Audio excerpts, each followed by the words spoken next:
नमस्कार दोस्तों प्राचीन ज्ञान कहानी में आपका स्वागत है।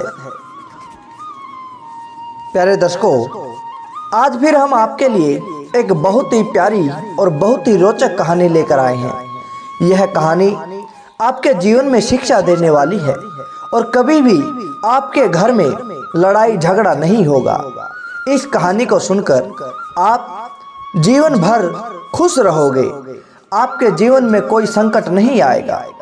किसी भी प्रकार का कोई भी व्यक्ति आपके घर पर बुरी नजर नहीं डाल सकता।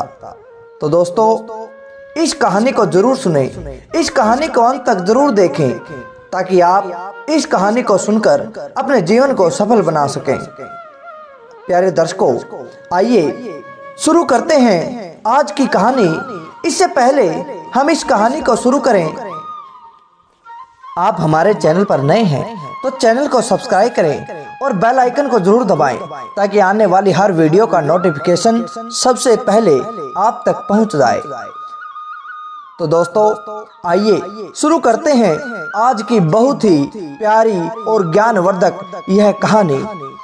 एक बार की बात है, एक जंगल में एक मोर और मोरनी रहते थे। दोस्तों, वे बड़े ही प्रेम से रहते थे। पूरा जंगल उनके प्रेम की मिसाल देता था। कोई भी बात होती वे आपस में सलाह करके एक दूसरे की बात को मानते थे। मोर मोरनी से अधिक प्यार करता था और मोरनी भी मोर से ऐसे ही बहुत प्यार करती थी। वह एक दूसरे को बताए बिना कहीं भी नहीं जाते थे। एक दूसरे से हर बात पे सलाह मशवरा किया करते थे और एक दूसरे की इज्जत करते थे। दुनिया में ऐसे प्रेम को देखकर उन्हें जलने वाले भी दुश्मन बहुत होते हैं। तो दोस्तों, ऐसे ही मोर और मोरनी के इस प्रेम को देखकर, उनके इस प्यार को देखकर उनके दुश्मन भी बहुत थे। एक उनके पास में जो वृक्ष था उस पर एक कौवा और कौवे की पत्नी रहते थे। वे दोनों उन्हें अपना दुश्मन मानते थे, किंतु मोर और मोरनी उन्हें अपना मित्र मानते थे। दोस्तों, वे उनके प्रेम को देखकर बहुत जलते थे। उन्हें देखकर बहुत ईर्ष्या होती थी। कौवे और कोई में बहुत लड़ाई होती थी। कौवा सोचता कि काश हमारी तरह मोर और मोरनी में भी ऐसे ही लड़ाई होती हो तो हमें मजा आ जाएगा। तो प्यारे दर्शकों, वह कौवा उन्हें आपस में लड़ाने के लिए तरह तरह की चालें चलने लगा। दोस्तों, आप जानते हो कि अगर किसी परिवार में कोई खुशी होती है तो सबसे ज्यादा इस बात का दुख उसके अपनों को ही होता है कि यह खुश क्यों है। अपने ही अपनों का गला काटते हैं। वे उन्हें देखकर खुश नहीं होते। सबसे ज्यादा जलन भी उन्हें ही होते हैं। किंतु वे मोर और मोरनी इस बात से अनभिज्ञ थे कि कौवा और उसकी पत्नी उनके बारे में क्या सोचते हैं। वे उन्हें अपना दोस्त मानते थे। मोर और मोरनी उनकी हर बात मानते थे और हर बात पर उनकी सलाह भी लिया करते थे। किंतु कोई भी ऐसी बात नहीं थी जिससे मोर और मोरनी के बीच लड़ाई पैदा हो सके। वह कौवा सोचने लगा कि कैसे इनकी लड़ाई हो। दोस्तों, कौवे के पास संपत्ति भी कम थी, वह बिल्कुल गरीब था। किंतु मोर और मोरनी उनके पास अथाह संपत्ति थी, वे बड़े अमीर थे। और इस बात को देखकर भी वे कौवा और उसकी पत्नी बड़े जलन करते थे, उनसे बड़ी ईर्ष्या करते थे कि इनके पास अधिक पैसा है और हम गरीब हैं। तो दोस्तों, इस बात को देखकर कौवे और उसकी पत्नी ने उन दोनों के बीच लड़ाई कराने का फैसला लिया। कौवा सोचने लगा कि मैं इनके बीच में जाऊंगा और कुछ ऐसा काम करूंगा कि इनकी आपस में लड़ाई होनी शुरू हो जाए। तो तभी वह कौवा उस मोर के पास जाता है और उसे कहता है कि मेरे दोस्त, मैं आपसे आज एक ऐसी बात बताना चाहता हूँ कि तुम्हें कभी पता भी नहीं होगी। मोर ने कहा, बता भाई, क्या बात है जो मुझे पता नहीं और तू जानता है। वह कहने लगा कि भाई, तुम्हारी पत्नी मोरनी का किसी और के साथ चक्कर है, वह किसी और से बात करती है, वह तुम्हें धोखा दे रही है। मोर को अपनी पत्नी पर बड़ा विश्वास था। उसने कौवे की बात को नजरअंदाज कर दिया और कहने लगा कि भाई, मेरी पत्नी ऐसे नहीं हो सकती। तुम्हें शायद कोई भ्रम हो गया है और मैं इस बात पर बिल्कुल भी विश्वास नहीं करूंगा कि मोरनी किसी और से बात करती है। वह तो मुझसे बहुत अधिक प्रेम करती है। वह किसी और को गलत नजरों से नहीं देख सकती। वह तो मेरे लिए अपनी जान भी दे सकती है। अब कौवा दूसरी चाल चलने लग गया तो उसने कहा कि भाई मोर, तुम्हें धोखे में रखा जा रहा है। वह तुम्हारे पीछे से कहीं और जाती है और अपने दोस्त से मिलकर आती है। अब मोर सोचने लगा कि यह कौवा ऐसे बोल रहा है, किंतु मोरनी ऐसी नहीं है। उसे अपने पत्नी पर बिल्कुल पूरा विश्वास था। तो दोस्तों, जब कौवे को लगा कि मोर उसकी बात को नहीं मान रहा तो वह वहां से हार कर चला जाता है। वह हर प्रयास करता है कि मोर और मोरनी के बीच लड़ाई करनी शुरू कर दे और वे आपस में झगड़ा करना और आपस में एक दूसरे से ईर्ष्या करना शुरू कर दे, किंतु कौवे की हर चाल विफल होती जा रही थी। वे असफल होता गया। हर बात में उसको मुंह की खानी पड़ती थी। अब उसने जाके अपनी पत्नी को कहा। कौवा कहने लगा कि देखो, मैंने तो बहुत प्रयास किया किंतु मुझे कोई फायदा नहीं हो पाया। मोर तो बात नहीं सुनता। उसे मोरनी पर अटूट विश्वास है। तुम एक काम करो, अब तुम भी मोरनी को जाकर कहो कि ऐसे ऐसे कि मोर किसी दूसरी मोरनी के साथ जाता है और आपस में उनकी लड़ाई करना शुरू करवा दो। अब कौवन ने कहा कि तुम ठीक कहते हो, इससे हमारे बीच की लड़ाई भी खत्म हो जाएगी, क्योंकि हमारी लड़ाई भी उन्हीं के प्यार के कारण होती है। और तुम एक वादा करो, आज के बाद मेरे साथ लड़ाई नहीं करोगे तो मैं तुम्हारा इस काम में साथ दूंगी। तो कौवे ने कहा कि मैं तुम्हारा इस बात पर पूर्ण विश्वास दिलाता हूँ, तुम्हें वादा देता हूँ कि मैं आज के बाद कभी भी तुम्हारे साथ लड़ाई नहीं करूँगा। तो दोस्तों, कौवा और उसकी पत्नी दोनों उनके पास जाते हैं। मोर और मोरनी को आपस में लड़ाने के लिए अनेक तरीके आजमाते हैं, किंतु मोर और मोरनी में प्यार इतना गहरा था कि वे उनकी एक बात नहीं सुनते। वे हर बात को नजरअंदाज करते जाते हैं, किंतु समय बीतते गए। समय बीतने के साथ साथ अब मोर और मोरनी को हर रोज एक ही बात सुनने को मिलती तो उनके मन में शंका पैदा हो गई कि शायद ऐसा हो ना हो। क्या पता यही बात सच हो, क्या मुझसे यह छुपाया जा रहा हो। मोर के मन में आया कि शायद मोरनी ऐसी हो, और मोरनी भी सोचने लग गई कि जब ये बार बार कह रहे हैं तो क्या पता मोर भी ऐसा हो।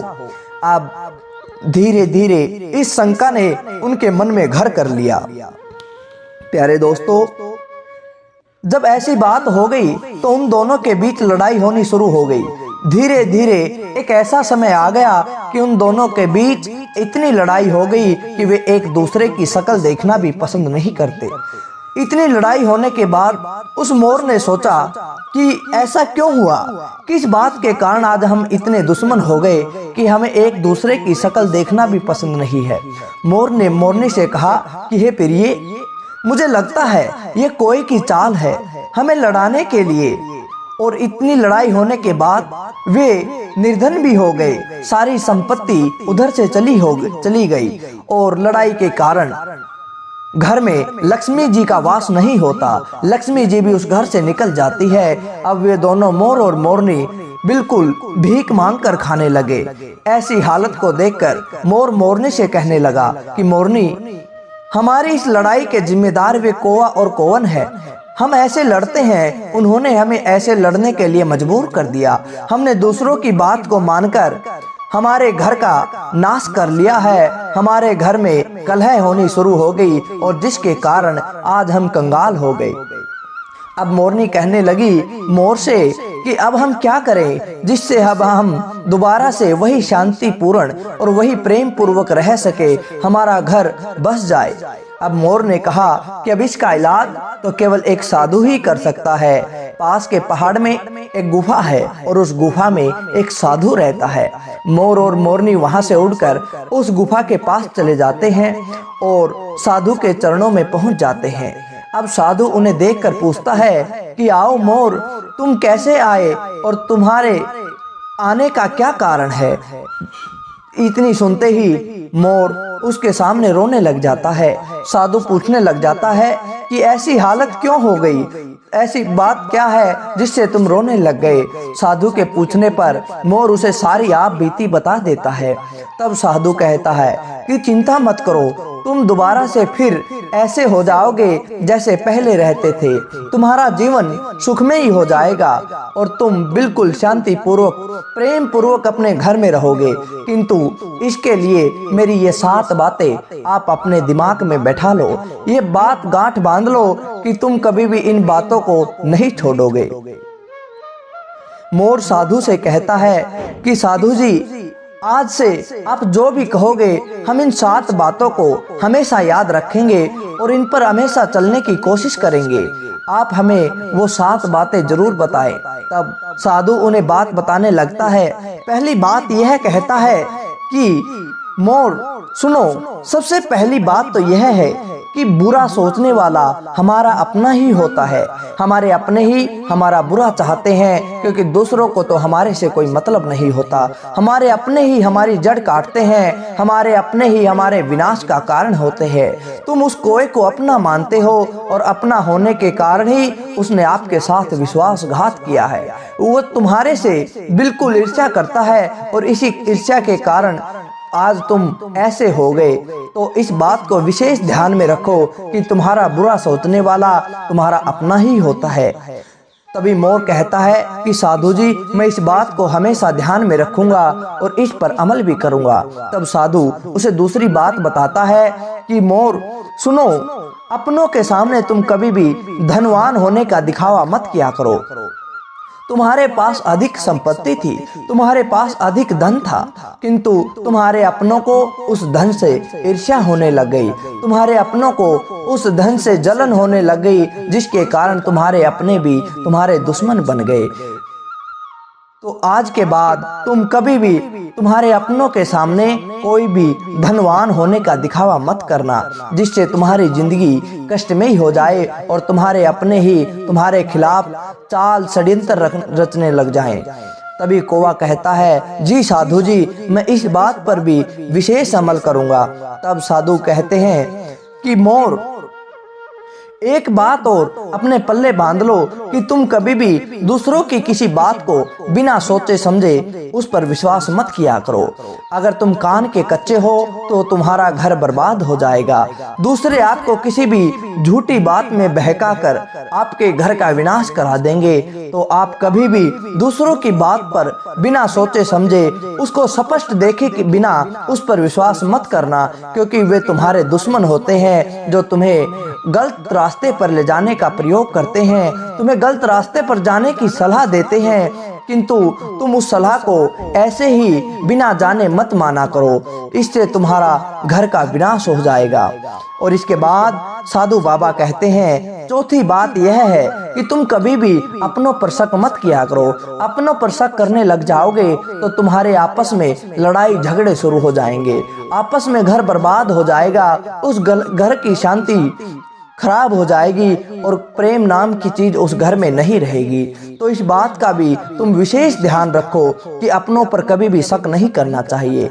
और साधु बाबा फिर उससे 5वीं बात कहते हैं कि मोर, इस बात को ध्यान से सुनो, इस बात को अपने पल्ले बांध लो कि घर में तुम कभी भी आपस में लड़ाई मत किया करो।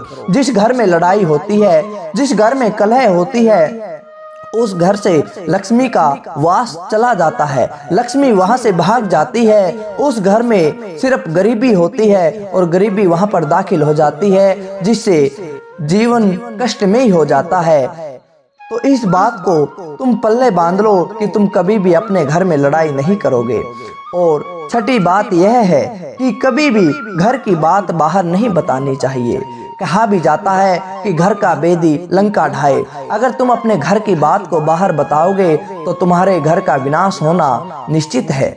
दूसरे उस बात का फायदा उठाएंगे और इस बात का फायदा उठाकर तुम्हारे घर का विनाश हो जाएगा।